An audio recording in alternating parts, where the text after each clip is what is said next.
형소법 두 번째 시간입니다. 우리가 이제 앞 시간에 피의자에 대해서 좀 많이 살펴봤는데요. 피의자에 대해서 좀 더 피의자와 관련된 내용 좀 살펴볼게요. 자, 수사를 그러면 이렇게 피의자라든지 사건 관련해서 여러 가지 그 사건이 발생했을 때 경찰은 어떻게 해서 그러면 수사를 먼저 시작하는가? 수사를 하려면 단서가 있어야 되잖아요, 그죠? 수사기관은 범죄 혐의가 있다고 인정되는 경우에, 즉 범죄 혐의란 거는 주관적이죠, 그죠? 어, 경찰관이나 검사가 아무래도 범죄 혐의가 있어라고 한다면 수사를 개시할 수 있는 거죠. 주관적 혐의. 이처럼 수사기관이 범죄 혐의가 있다고 판단하여 수사를 개시할 수 있는 수사를 시작할 수 있는 자료를 수사의 단서라고 한다. 그래서 상당히 그 경찰관이나 검사는 이렇게 혐의만 있어도 수사를 일단 할 수는 있다. 자, 그러면 이러한 수사기관의 체험에 의한 단서가 있는데 수사기관의 체험에 의한 거 보면 먼저 범죄 첩보가 있죠. 이 범죄 첩보란 건 뭐냐면 경찰로 이제 임용이 되면 모든 경찰관은 첩보를 써야 돼요. 첩보. 이 첩보, 경찰관이 쓰는 첩보는 두 가지가 있어요. 일반 첩보가 있고, 일반 첩보. 그다음에 누가 범죄를 저질렀다고 한다는 범죄 첩보가 있어요. 경찰이 임용되면 일반 첩보와 범죄 첩보를 제출하게 됩니다. 이러한 첩보 활동은 범인을 검거하게 되고, 또 하나는 사건을 먼저 예방하게 될 수도 있죠. 그죠?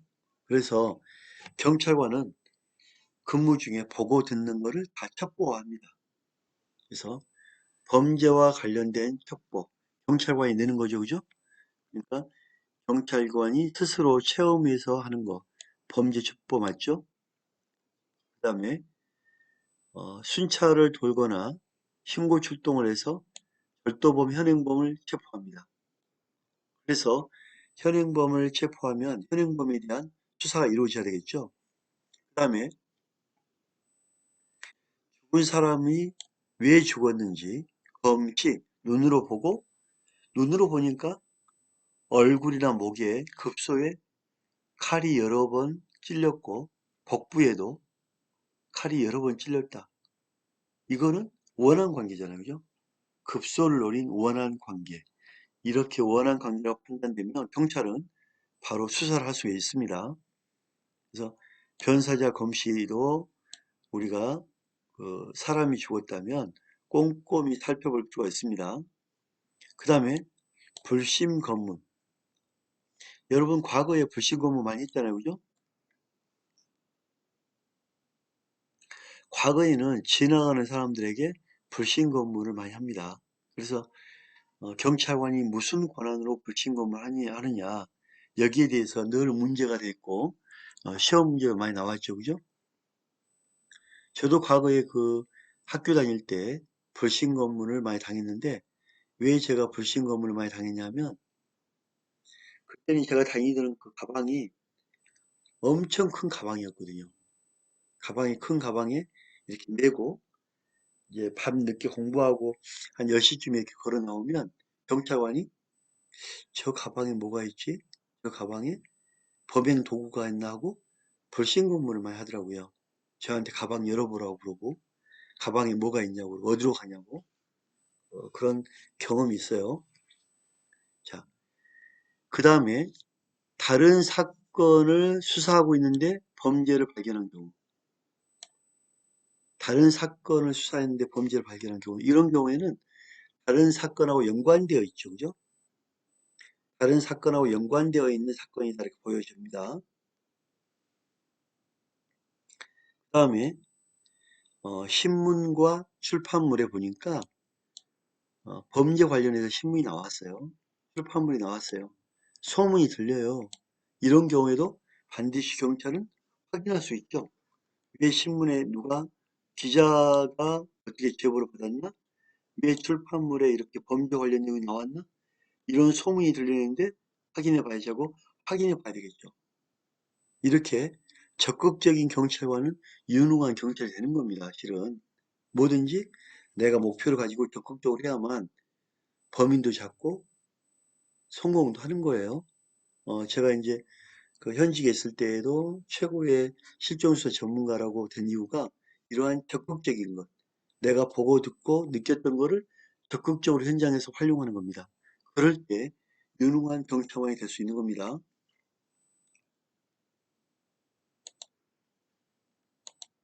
다음, 불신 검문에 대해서 한번 알아볼까요? 불신 검문, 검문한다, 검문한다, 불심, 불시에 물어보면서 검문한다. 거동이 수상한 자를 발견하였을 때 이를 정지하고 정지시켜 질문하는 것을 말한다.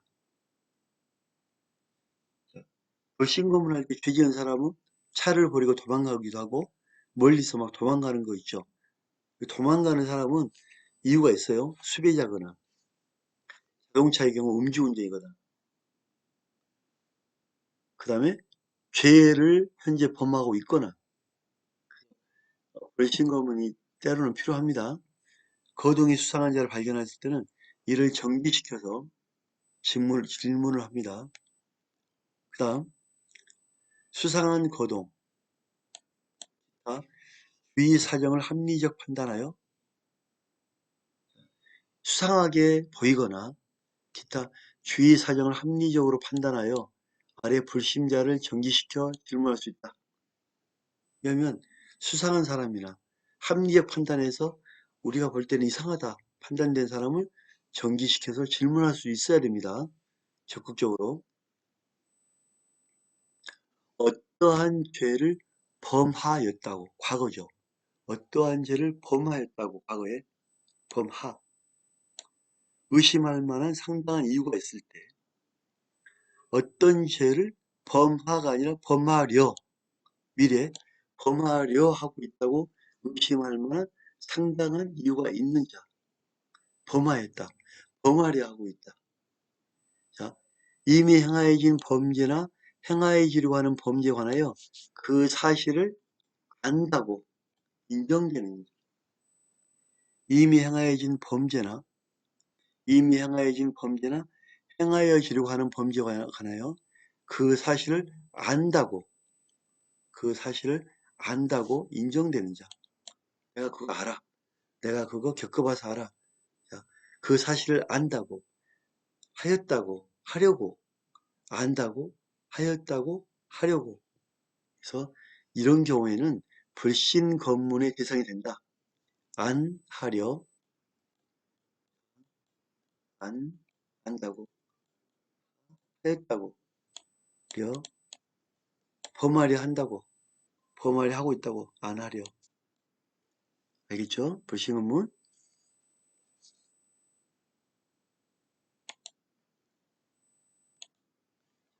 정지와 질문.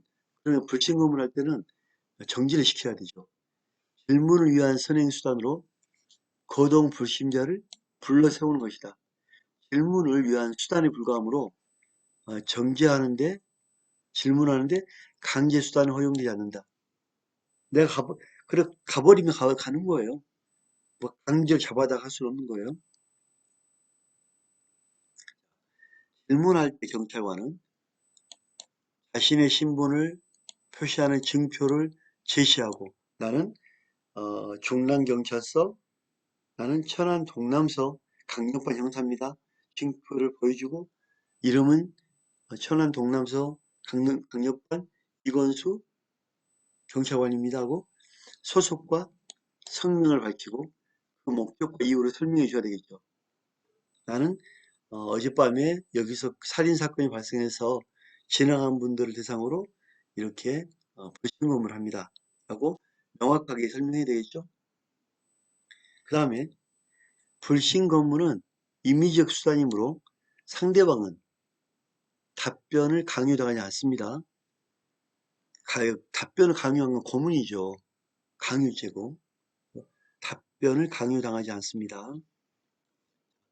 피의자 신분이 아니므로 피의자가 아니기 때문에 입건이 돼야 앉혀서 진술거부권을 할 수 있고 고지할 수 있는 거죠. 근데 이분은 아직 그 신분이 아니죠. 그죠? 그러니까 따라서 불신 검문은 피의자 신분이 아니기 때문에 진술 거부권을 고지할 필요가 없다. 진술 거부권을 고지할 필요가 없다는 견해가 다수설이다. 진술을 거부하고 묵비권 행사할 수 있습니다고 자기 범죄 사실 손해보는 거를 얘기 안 하는 거죠. 근데 그냥 피의자 신분은 아직 아니기 때문에 불신 검문은 진술 거부권을 고지할 필요가 없다는 견해가 다수설입니다. 진술 거부권을 고지할 필요가 없다. 다음 볼게요.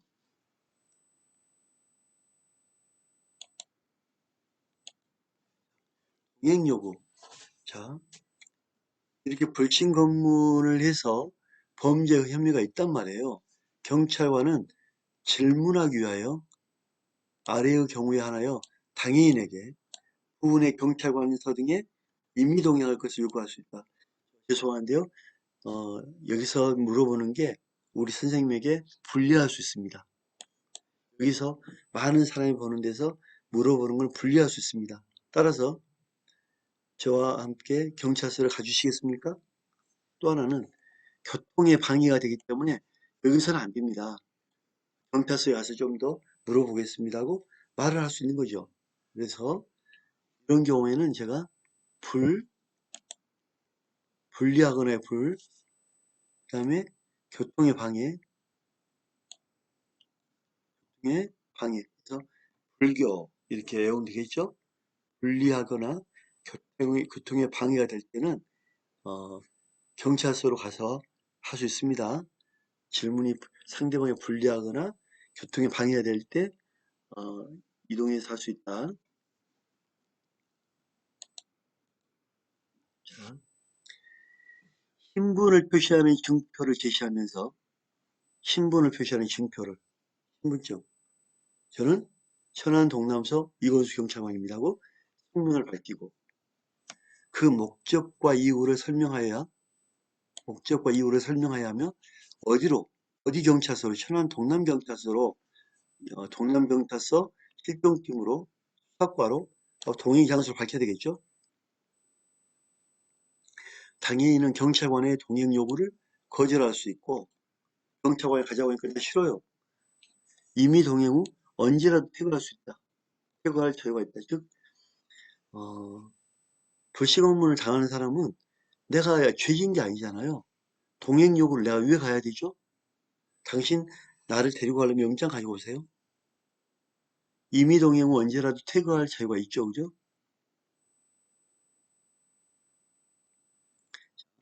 경찰관은 가족 또는 친지 등에게 동행한 경찰관의 신분, 동행 장소, 동행 목적과 이유를 고지하거나 본인으로 하여금 즉시 연락할 수 있는 기회를 부여해야 한다. 변호인의 조력을 받을 권리가 있음을 고지해야 한다. 자, 경찰관은 가족, 친지 등에게 동행한 경찰관의 신분, 어디 천안 동남경찰서로 동행한 범죄 관련해서 알아보려고 합니다. 본인으로 하여금 즉시 가족들이 연락할 수 있는 기회를 부여하고 조력이 변호사를 지금부터 조력을 받을 권리가 있다고 알려주는 거죠. 이미 동행 후 6시간을 초과하여 경찰관서에 머물게 할 수 없다. 임의 동행은 정말 중요합니다. 6시간을 초과하여 경찰관서에 머물게 할 수 있다 없다? 없다. 있겠다고 해도 내가 있겠다. 나 괜찮다. 내가 좋아서 있겠다라고 해도 6시간을 넘기면 어떻게 된다? 안 된다. 임의동행 다시 한번 봅니다. 임의동행은 6시간을 초과하여 경찰관서에 머물게 할 수 없다. 있겠다고 해도 6시간을 넘기면 안 된다. 6시간을 기준으로 합니다.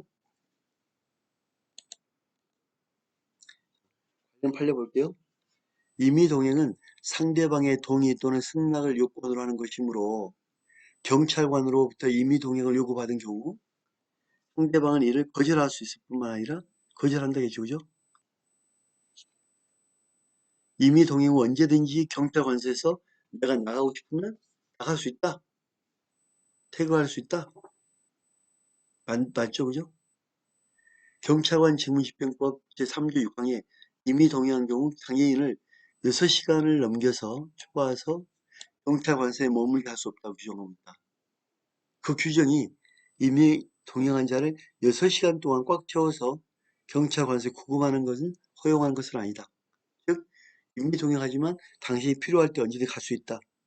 그리고 당신이 필요할 때마다 임의 동행에 대해서 정확하게 고지를 했으니 언제든지 갈 수가 있고 만약 남아있더라도 6시간 초과하면 안 된다. 이렇게 하는 거죠. 그죠?